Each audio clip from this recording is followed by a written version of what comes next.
Our hearts beat to the city streets. We began... Coucou tout le monde et bienvenue sur ma chaîne, c'est Jen de Jen Création Couture sur YouTube et Jen Cré Couture sur Instagram. On se retrouve pour une nouvelle vidéo et c'est une vidéo pas vlog pour une fois, c'est une vidéo FAQ. À la fin de l'année, je vous ai demandé sur Insta et sur l'onglet communauté de ma chaîne YouTube de me poser des questions pour que je puisse tourner cette vidéo FAQ, donc foire aux questions. Et franchement, je me disais, j'aurais très peu de questions, donc j'hésitais même à l'intégrer dans un vlog. Et finalement, j'ai eu tellement de questions que même je me demande si cette vidéo va pas être en deux parties. Je verrai bien combien de temps fait cette partie pour voir si je mets en deux ou une. Vous le saurez puisque j'aurai déjà posté la vidéo. Mais là, au moment où je tourne, je ne sais pas. Je vais commencer par les questions sur YouTube parce que vous avez la primeur puisque c'est vous qui me regardez en premier, même si je sais que beaucoup me suivent aussi sur Insta. Donc, mais j'en ai eu beaucoup moins de questions sur la communauté, sur l'onglet communauté, donc voilà.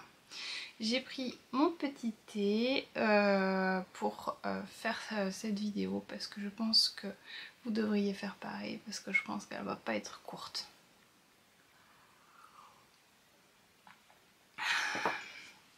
Donc j'espère que vous allez bien et que votre mois de janvier s'est bien passé. Celles et ceux qui me suivent pendant mes weekly vlogs le savent, le mois de janvier a été très compliqué, encore une fois. Entre microbes et chutes, voilà, j'ai dû faire face à certaines choses. C'est pour ça que cette semaine il n'y aura pas de weekly vlog, parce que je n'ai pas tourné de la semaine.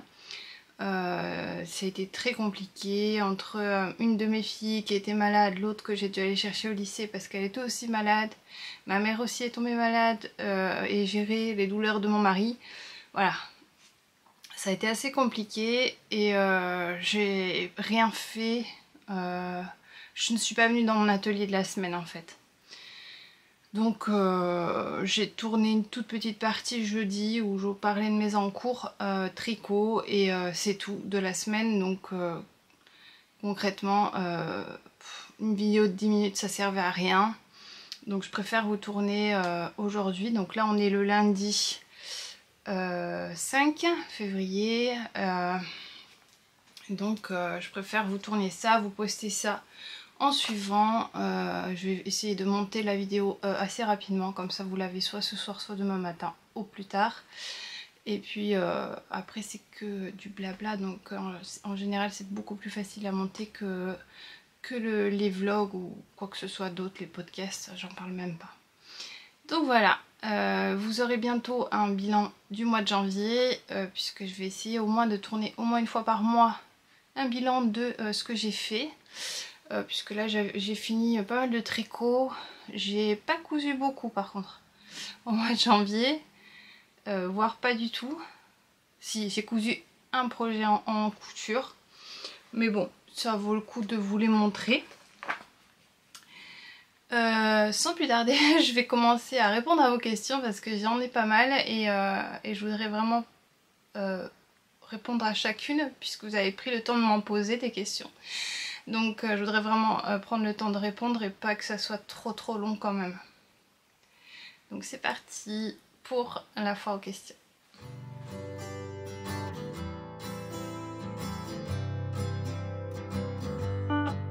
Donc pour les questions YouTube. La première question qui a été posée, c'est Vanessa qui me l'a posée et qui m'a posé la question. Coucou Jen, comment ça va? Ça va bien, merci. Comment es-tu devenue testeuse de patron? Alors, j'ai commencé à être testeuse de patron pratiquement au même moment que j'ai commencé à aller sur Instagram en fait.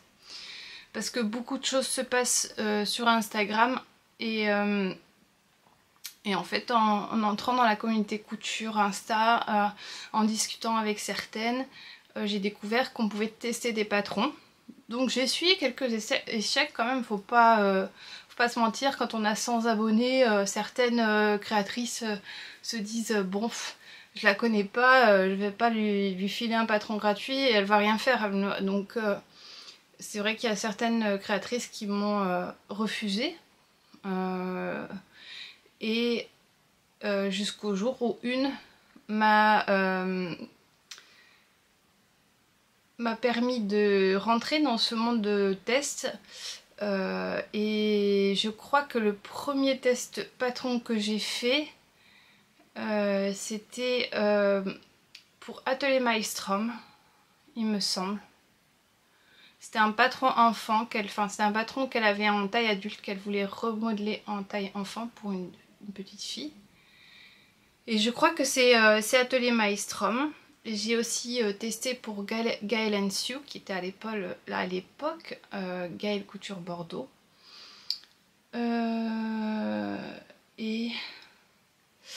Et en fait, quand on a déjà testé pour certaines créatrices, on nous pose la question, est-ce que vous avez déjà testé? Et ayant déjà eu des tests pour certaines, ben en fait on est pris plus facilement pour les tests. Je me suis laissée un peu submerger à un moment donné par les tests, le nombre de tests que j'avais. En fait on teste pour beaucoup de créatrices en même temps, c'est trop. Donc j'ai fini par ne plus postuler tout simplement parce qu'on ne vient pas vous chercher pour les tests en fait. Et un jour, les bobines Patterns, que je suivais déjà depuis un moment, ont lancé un appel aux tests, un appel aux testeuses, parce qu'elles se font une équipe de testeuses. C'est pas comme les autres qui font des appels aux tests pour certains patrons, qui gardent certaines testeuses et qui en ajoutent. Non, elles fonctionnent en équipe de testeuses. Il y en a qui arrivent, il y en a qui partent. Voilà, ça dépend. Voilà, c'est pas tout le temps les mêmes. On a le droit de refuser les tests aussi, et puis on a le droit de partir, de plus vouloir être testeuse aussi. C'est un choix. Et du coup, je suis rentrée chez les Bobines Patterns comme ça. Et ça fait depuis 2021 que je suis testeuse pour les bobines. J'avoue que là, le dernier patron, je ne l'ai pas testé. Je l'ai imprimé, je l'ai fait, mais je l'ai pas... Ouais, j'ai pas eu le courage de coudre, donc j'ai pas eu la force de coudre plutôt. Donc je l'ai pas testé, mais je l'ai découpé là. Je compte la faire, c'est la robe Perséphone que je veux faire moi, parce qu'elle est en pull, en robe pull, et il y a une jupe et il y a le pantalon Yeta avec. Donc vous savez que les box maintenant Anaka sont des box qui font des box capsules en fait. Donc dans une box vous avez de quoi vous habiller tout simplement, faire une tenue complète. Et en fait oui, à Claire, par contre Claire de Patron Majeko m'a proposé d'être testeuse pour elle. C'est elle qui est venue me chercher vraiment. Et je la remercie parce que ça aussi c'était avant les bobines Patterns d'ailleurs. Ça devait être fin 2020 que j'ai commencé. J'étais fan de son pull Flex. Le sweat Flex, c'était vraiment mon pull préféré. C'est toujours mon sweat préféré. D'ailleurs, j'en ai encore fait là cet hiver pour mon frère. Donc ouais, c'est vraiment mon sweat préféré. Et vraiment, je suis tombée amoureuse de sa marque, amoureuse de sa façon de travailler, de ses patrons qui sont toujours sportwear, mais classe. Et franchement, bon, c'est ce qui me ressemble le plus. Et du coup, elle m'a proposé d'être testeuse, avec plaisir quoi. Du coup, je fais tous ces tests patrons. Pareil, pour le dernier, j'ai pas testé, mais elle m'en veut pas trop. Ça va. Parce que ouais, la couture c'est un peu compliqué en ce moment avec mes jambes. Donc quand mes jambes me font trop mal, c'est compliqué de coudre parce que quand on coud, on doit s'asseoir, se lever, aller repasser une couture, se rasseoir, se relever, enfin c'est trop compliqué. Donc c'est vrai que les séances couture sont tellement douloureuses que j'ai du mal à m'y mettre quoi. Voilà, déjà 5 minutes sur une question, on va pas s'en sortir. Donc en fait, si vous voulez être testeuse, il faut aller au bagou en fait, il faut aller chercher les créatrices. Même quand elles sont pas en période de recherche de testeuse, aller poser la question, est-ce que vous cherchez une testeuse, je serais intéressée pour tester vos patrons. Mais il faut savoir aussi que c'est un engagement. Bon, moi évidemment, je suis testeuse depuis longtemps, donc je les connais les créatrices un peu plus personnellement. Mais normalement quand on s'engage à faire un test, on doit le faire vraiment jusqu'au bout et on doit le faire, on doit rien toucher au patron, on ne doit pas faire de modification du patron puisque vraiment il faut qu'on teste comme la créatrice l'a fait et s'il y a des modifications à faire, ça sera elle qui le fera. Ça engage aussi de l'argent puisqu'il faut quand même avoir les tissus et si vous n'en avez pas en stock, allez l'acheter. Voilà, donc, et si c'est loupé, ben, c'est un tissu de perdu, donc si vous engagez des tissus qui sont plutôt onéreux, c'est quand même compliqué après de le refaire, faire autre chose avec le tissu perdu. Voilà, il faut quand même réfléchir avant de se lancer dans un test. Enfin, moi je sais ce que je pense. Donc la deuxième question, c'est Sandra qui me l'a posée. Qu'est-ce qui vous a donné envie de faire des vidéos YouTube? Je pense que les vidéos YouTube, ça vient comme beaucoup sur la communauté couture ou communauté tricot. En fait, à force de regarder des personnes faire des vidéos, partager, ça donne envie aussi de partager. Et ça faisait très longtemps que je voulais avoir une chaîne YouTube. Mais franchement, je savais pas quoi partager. Et puis en faisant de la couture, en regardant de plus en plus de podcasts couture, je me suis dit mais c'est exactement ça que je veux faire. Et franchement, ça me plaît de plus en plus de faire des vidéos. Et j'étais arrivée à un moment de ma vie où j'avais besoin de m'accrocher à quelque chose. En plus de la couture, puisque mon papa était malade, était sur le point de partir.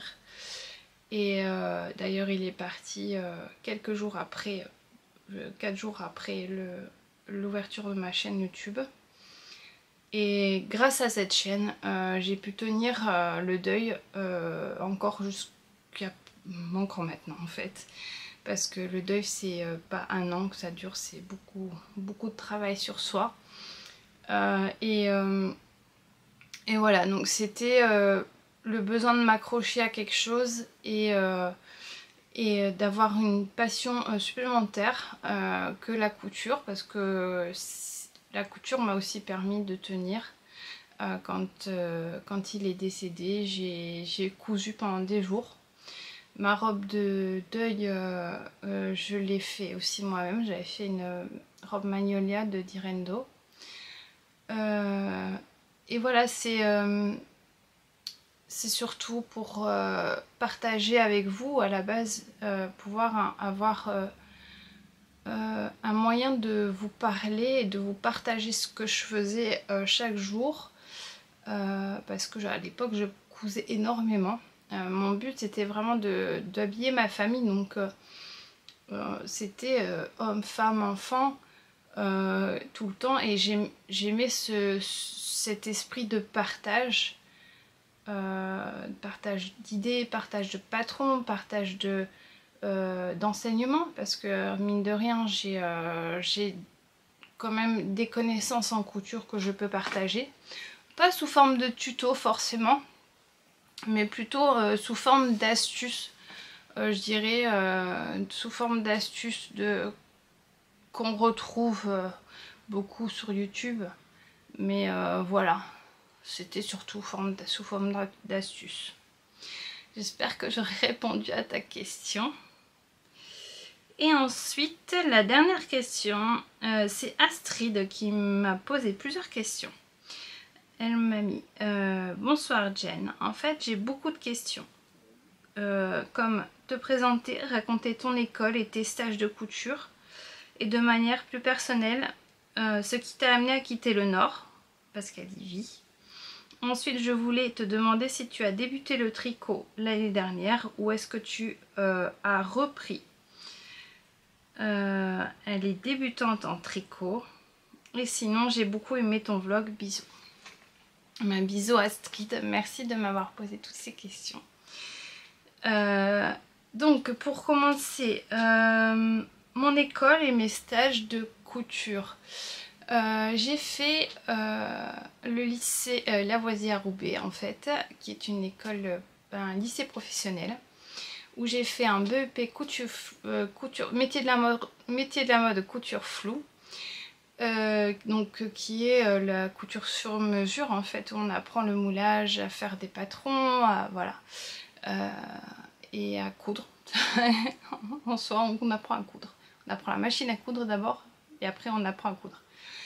Et pendant donc le BEP c'est 2 années, hein, c'est seconde et terminale. On avait des stages à faire. J'ai fait le stage, un premier stage qui s'est très mal passé à Lille, dans un atelier de retouche. Ça m'a pas plu du tout et du coup j'ai fait 2 jours, j'ai arrêté. Et pour valider mon diplôme, il fallait absolument que j'ai un stage complet. Donc pendant les vacances de mon année terminale, j'ai refait 2 semaines de stage dans un magasin un atelier de fourrure. Donc ça m'a beaucoup appris les points à la main, parce qu'en fourrure on utilise beaucoup le point main en fait. On utilise très très peu la machine, c'est tout à la main. Donc ça j'ai fait pendant 2 semaines. Bon, travailler la fourrure c'est pas quelque chose qui m'intéressait en soi, mais bon ça fait partie du métier de la haute couture, hein. J'avais beaucoup de chance d'être dans le Nord à ce moment là pour mes études, parce que le Nord c'est vraiment là où il y a tout pour les métiers de la mode en fait. Les usines et tout ça, ils étaient là à l'époque et du coup c'est beaucoup centré là. Et ensuite quand je suis passée à Cambrai, donc là je suis partie en bac pro artisanat et métiers d'art, option vêtements et accessoires de mode.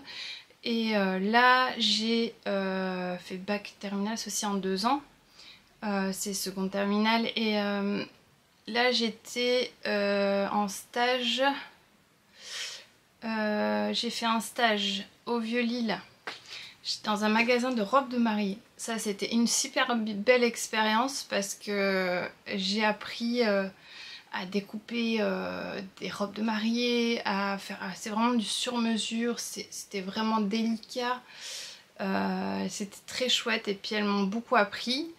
Et le deuxième stage que j'ai fait, je l'ai fait chez un styliste qui avait fait exactement les mêmes études que moi, dans le même lycée que moi, qui a fermé entre temps malheureusement, mais bon. Et on a été repris dans une autre ville à côté, dans un autre lycée. Et donc j'ai été chez un styliste et là bon, ça a été un peu compliqué parce que son atelier était dans une cave. C'était vraiment dans le Vieux-Lille, donc l'atelier était dans la cave. Et par contre il me faisait beaucoup faire les points à la main, parce qu'il avait capté en fait que j'étais douée en point main en fait, et du coup il me faisait beaucoup les broderies, la pose de perles, les finitions des ourlets, voilà. Donc je faisais beaucoup de point main à ce moment là. Et voilà, je crois que c'est le seul stage que j'ai fait en couture.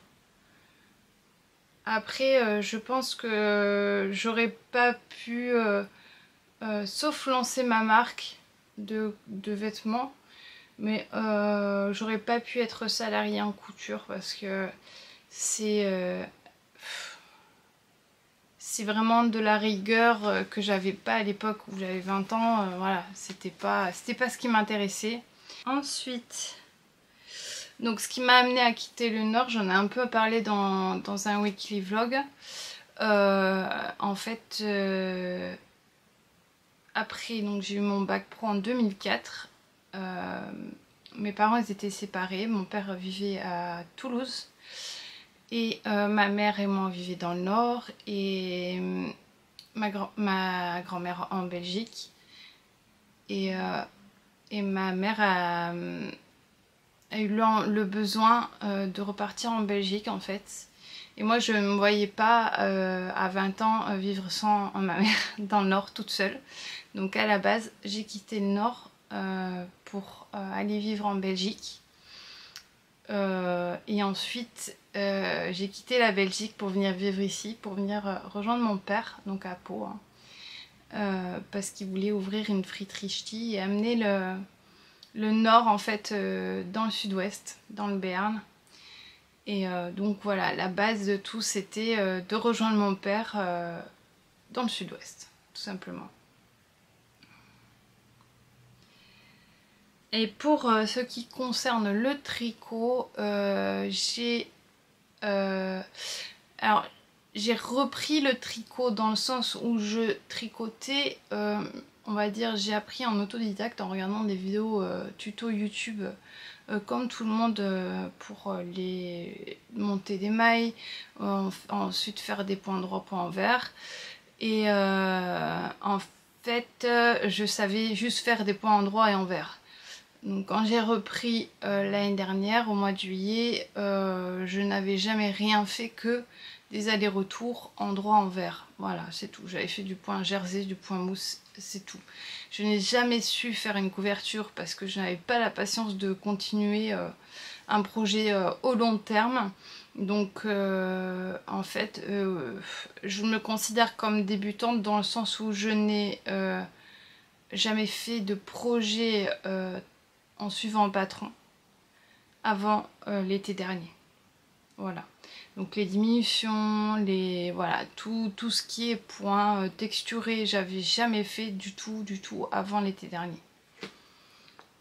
Et les chaussettes, j'ai commencé par apprendre à faire des chaussettes. Et je pense que c'est un bon apprentissage pour commencer à apprendre le tricot, de faire des chaussettes. Je vais maintenant passer aux questions de Insta.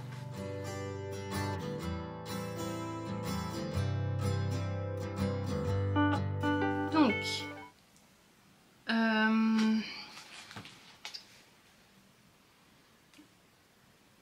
sur Insta, il y a eu pas mal de questions, vraiment. J'ai eu pas mal de questions. Alors, je vais essayer d'être le plus rapide possible parce que sinon on va pas s'en sortir. Enfin. Donc, d'abord, il y a Francine qui m'a...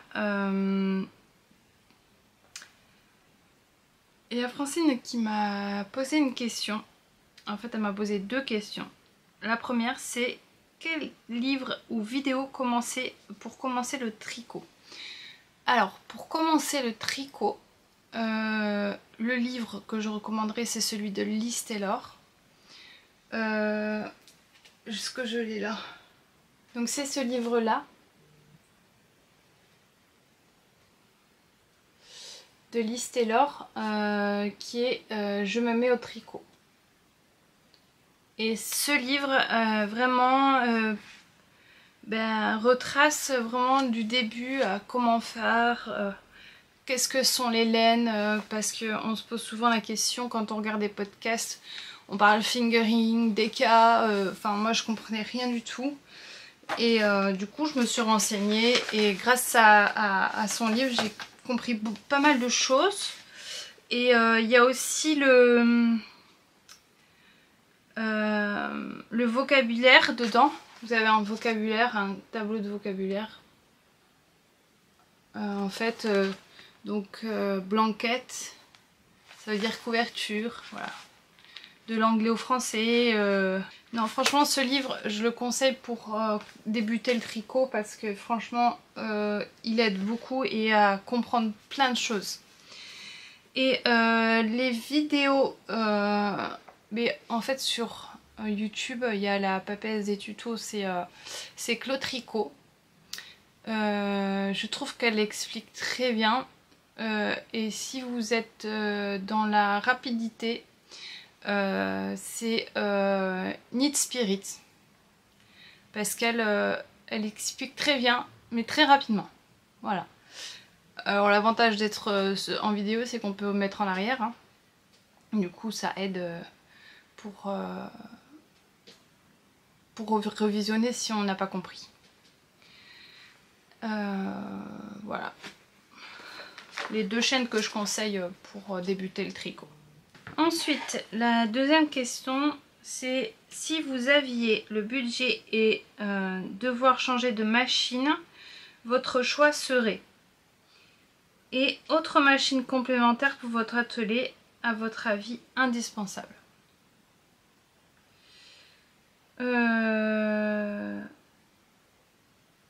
Si je devais changer de machine,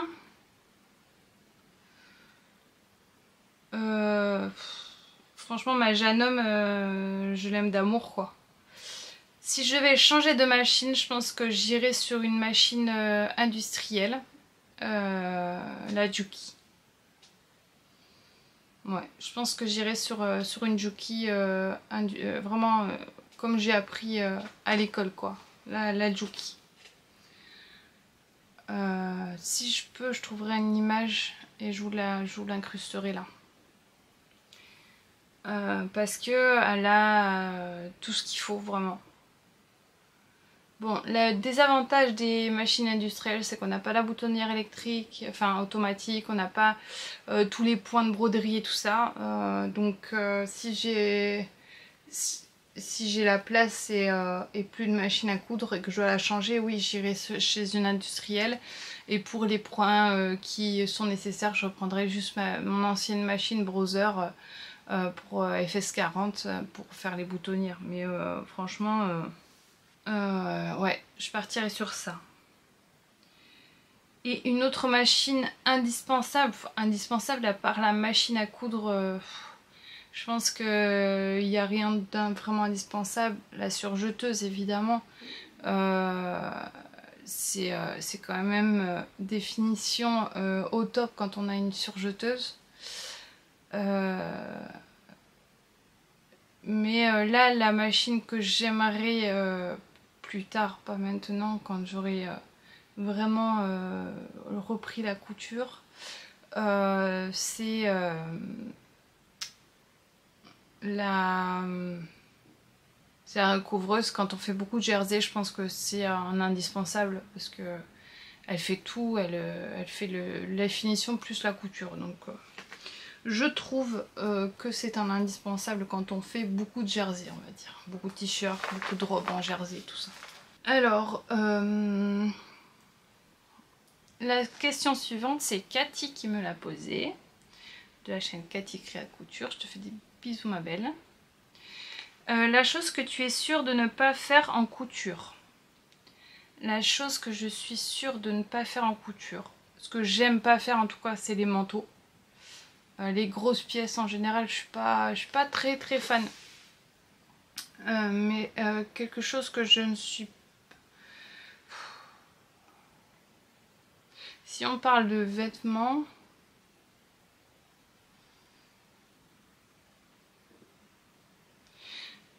on va dire les soutiens-gorge à armature. Ça c'est sûr, j'en ferai jamais. Parce que ça m'intéresse pas du tout. Déjà les sous-vêtements, c'est pas des coutures qui j'aime bien, mais c'est pas sans plus quoi. Je préfère coudre un t-shirt qu'un soutien-gorge. Mais un soutien-gorge à armature, c'est clair et net, j'en ferai jamais. Ouais, voilà. Et puis en accessoire, ben, je sais pas, les sacs à main ça me tente pas. Enfin, en même temps, je suis pas très accessoire. Donc voilà. Ensuite, il y a Vanessa qui m'a posé Qu'est-ce qui t'a donné l'envie de commencer la couture et le tricot? Alors la couture, je crois que toute petite je faisais déjà des points à la main pour faire des robes à mes Barbie. Mais la couture, ouais, ça remonte à vraiment très très loin. Et ce qui m'a donné envie de la couture, en fait j'ai été amenée un peu par obligation du métier que je voulais faire. Donc je crois que je devais être en 5e, j'ai commencé à dessiner des vêtements sur des modèles, voilà. Et on m'a dit qu'il y avait un métier où on pouvait faire ça, c'était être styliste modéliste. Et donc j'ai dit, bah c'est le métier que je veux faire, je veux être styliste modéliste. Et bon, on va dire les conseillers d'orientation, c'était pas trop ça à mon époque. Et on m'a dit, bah elle veut être styliste, il faut qu'elle parte en couture. Donc je suis partie en couture et à 17 ans j'ai commencé la couture comme ça. Et pour le tricot, en fait j'aime tous les arts du fil. Je fais de la broderie depuis que je suis toute petite. Je fais du crochet aussi depuis que je suis toute petite parce que c'est ma grand-mère qui faisait du crochet.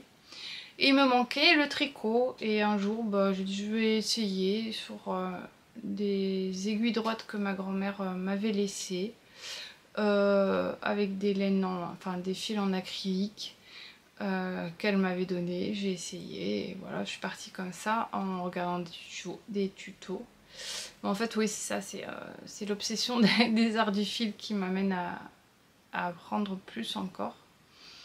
Alors il y a encore plein de choses que j'ai pas encore testées que j'aimerais tester un jour, mais c'est vrai que là c'est une passion à la fois et là j'en ai déjà 2. Donc bon, j'ai du mal à même faire du point de croix, donc voilà, on peut pas tout faire malheureusement. Ensuite, Caroline me pose la question, elle m'a posé plusieurs questions. Quel projet couture pour cette année? Alors ça, je vous répondrai dans la prochaine vidéo qui sera mon bilan. Et vous savez que déjà l'année dernière, hein, je ne fais jamais en janvier cette vidéo bilan, je la fais toujours en février-mars. Voilà, c'est une vidéo qui doit donner des questionnements. Voilà, je ne veux pas la faire trop vite et bâcler et ne rien faire du tout. Donc cette vidéo sera une prochaine vidéo dans les semaines qui arrivent.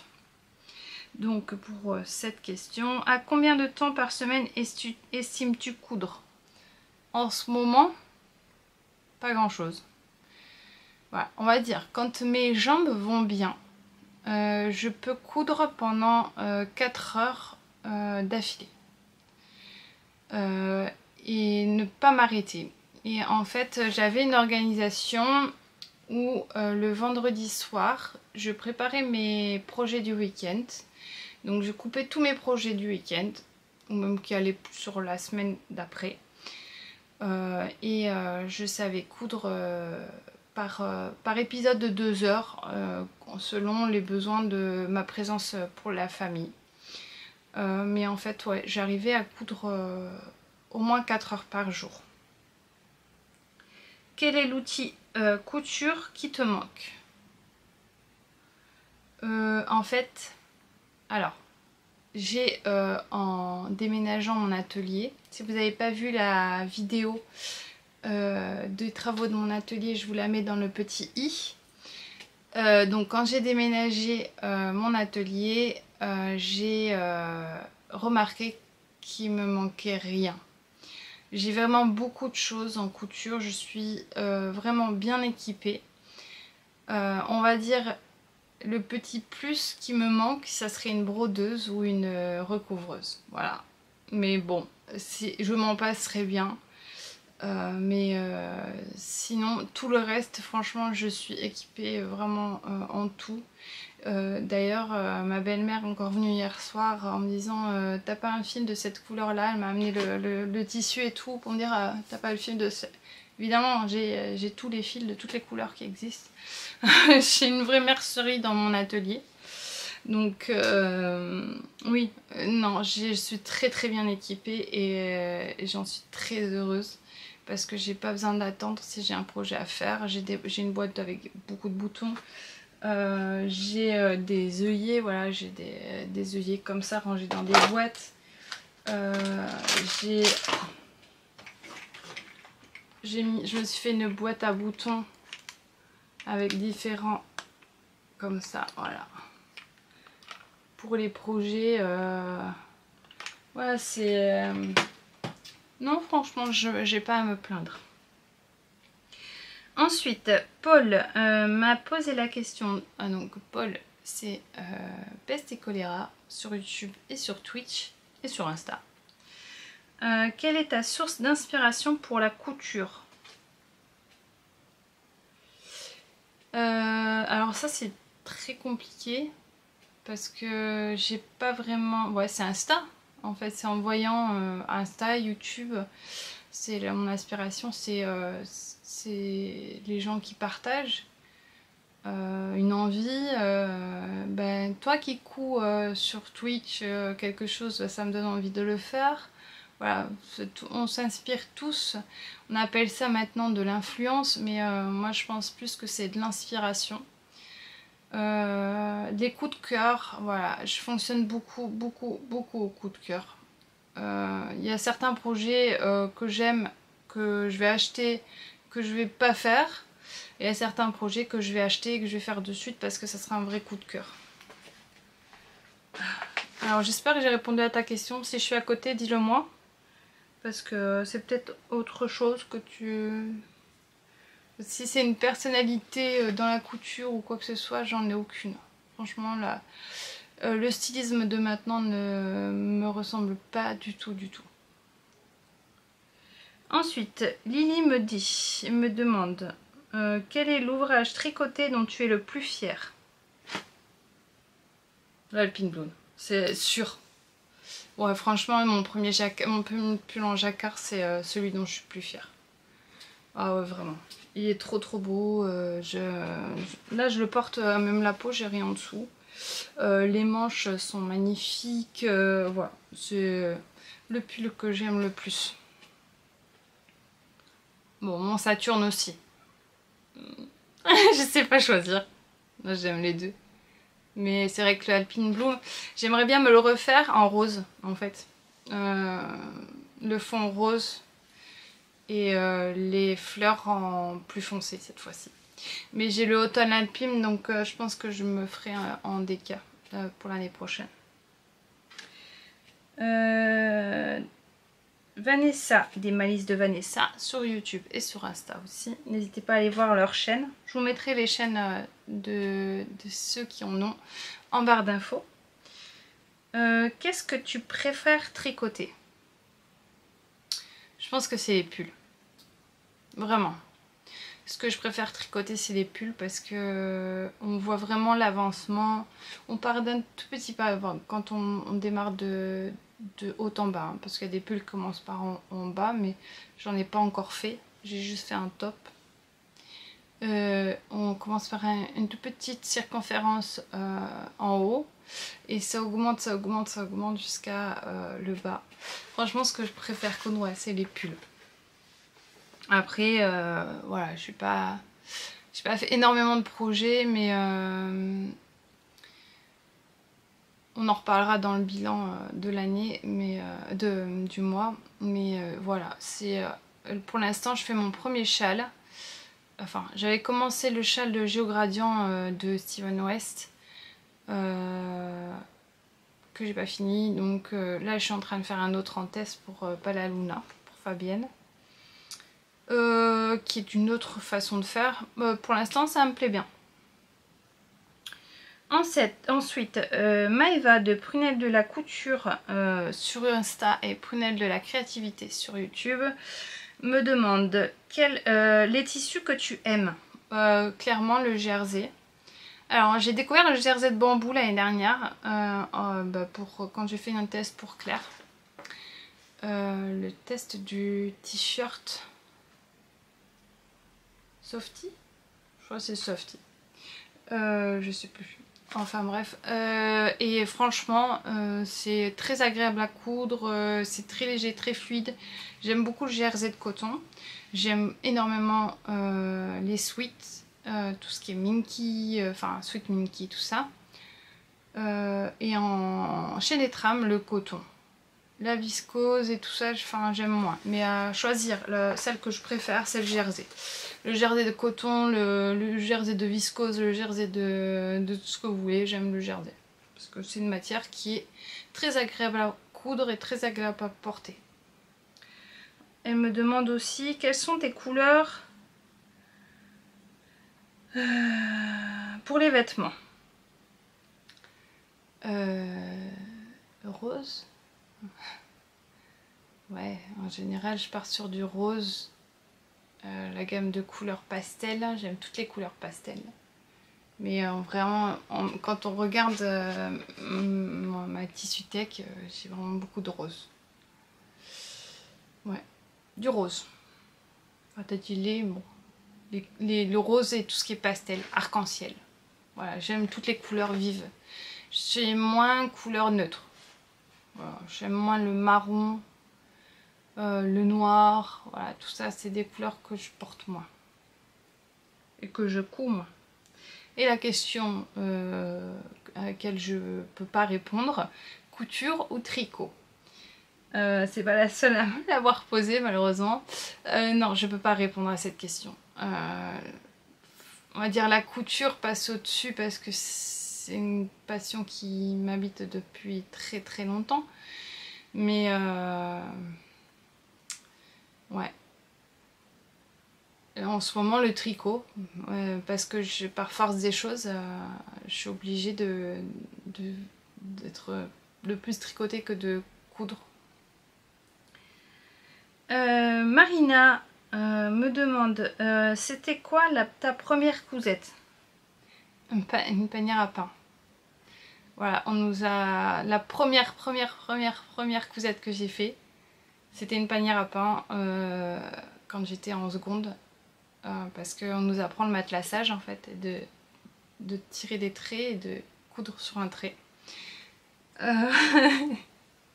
Mais on va dire quand j'ai repris la couture vraiment intensément en 2020, c'était un pyjama en jersey. Ouais. Mais ça on nous apprend pas le jersey en couture floue. En haute couture ils n'utilisent pas beaucoup de jersey, on utilise la dentelle, les matières nobles, mais pas trop de jersey. Donc j'avoue que je connaissais pas beaucoup et je me suis gourée sur les tailles, c'était trop grand, voilà. Enfin, ça finit chez ma mère en pyjama, enfin c'était un pyjama, mais c'était un burda style que j'avais fait.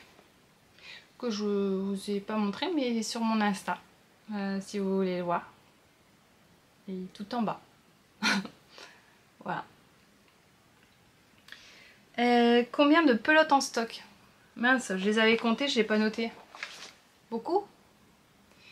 Je sais plus. Je sais plus. Alors, en pelote de laine, pure laine, j'en ai pas énormément parce que j'ai découvert la laine il n'y a pas très longtemps en fait. Moi, je connaissais que l'acrylique de chez Zeman, les trucs pas chers et tout ça. Mais la laine, j'ai pas mal d'écheveaux, je vais dire, j'ai une vingtaine d'écheveaux. Entre les mini et les écheveaux des deux fonds la paire de chez Angélique de Woolly Skin. Ouais, j'ai une vingtaine d'écheveaux. Et ma box de Noël de chez Palaluna, évidemment. Ouais, j'en ai pas mal. Mais bon, elles vont être écoulées dans l'année, puisque là, j'achète beaucoup, plus de tissu déjà, et plus beaucoup de laine. J'en ai acheté le mois dernier. Je vous en parle dans une prochaine vidéo, mais j'en ai acheté le mois dernier pour 2 tests. Et, les deux tests de créatrice, c'était des teinturières, puisque j'ai fait un test pour le style knitting. Et donc j'ai pris des laines. On n'était pas obligé, hein, mais voilà. C'est toujours bien de tester des laines dans la laine que demande la créatrice. Et pour le test de Fabienne, c'est pareil, j'ai pris un combo chez elle. Elle faisait des bons prix aussi, ça valait le coup. Et la dernière, c'est Maria, des cousettes de Maria, sur YouTube et Insta, qui m'a posé plusieurs questions et je t'en remercie beaucoup, Maria. Quel projet en 2024? Donc pareil, je vous en parle très bientôt. Quel défi en 2024? C'est pareil. Les défis que je vais m'imposer, pas m'imposer, mais que je vais me donner en 2024, je vous les donnerai dans mon bilan de 2023 et projet 2024. Quel style de patron aimerais-tu coudre pour cette année? En fait, c'est toi qui vas me faire toutes les questions de ma vidéo bilan projet. Quelle matière de tissu n'as-tu jamais cousu? La matière avec les strass là. Ah, je sais pas comment ça s'appelle. Ça, c'est une matière que j'ai jamais testée. Après, j'ai cousu dans de la soie, satin, j'ai fait coton, viscose. Ouais, non. Franchement, à part ce tissu-là, là, avec les strass, j'ai même cousu du néoprène. Ouais, non, vraiment pas de... J'ai pas de tissu qui me viennent à l'idée. Et qu'aimerais-tu recevoir pour ton anniversaire? Au fait, c'est quand ton anniversaire? Mon anniversaire, c'est le 26 mars. Voilà, je suis bélier. Premier décan. Et qu'est-ce que j'aimerais recevoir pour mon anniversaire? Je crois que là, cette année, j'aimerais plus avoir des écheveaux de laine. Et j'aimerais tester les laines de chez Wooliette. Donc, ouais, pour mon anniversaire, j'aimerais bien m'avoir une quantité pull du mohair de chez Wooliette. Ouais, c'est grâce à Corinne de la chaîne La Provinciale qui en parle beaucoup, qui me donne vraiment très envie de tester cette laine là. Donc ouais, pour mon anniversaire, j'aimerais bien avoir des écheveaux de chez Wooliette.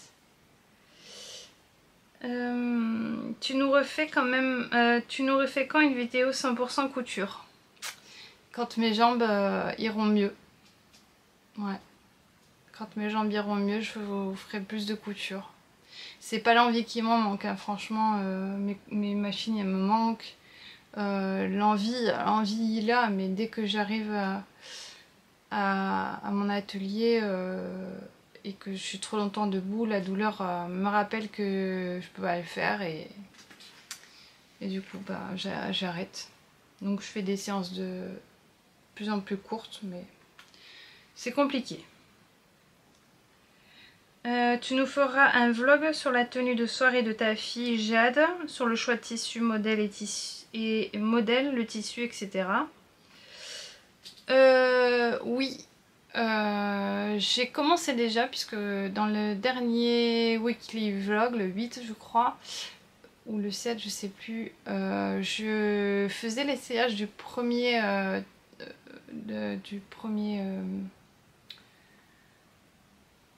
essayage de corset en fait sur Jade. Je pense que c'est le dernier. Et du coup, dans les wiki vlogs en fait, dès que je peux, j'intègre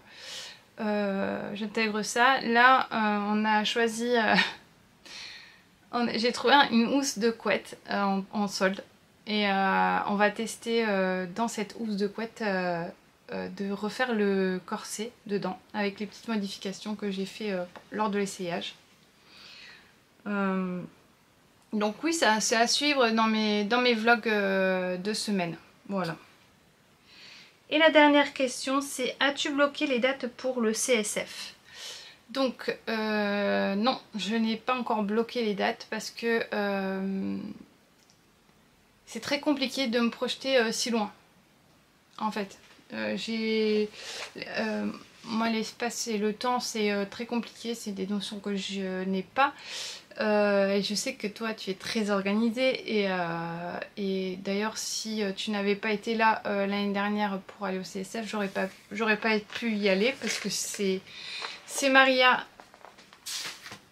C'est Maria qui a tout organisé, qui a tout planifié, qui a tout fait tout simplement. Et franchement je t'en remercie parce que ça a été un moment de bonheur, un week-end magnifique, magique avec toi, avec Cathy, avec Paul, avec Maëva, à vous rencontrer au salon. Voilà, ça a été vraiment super.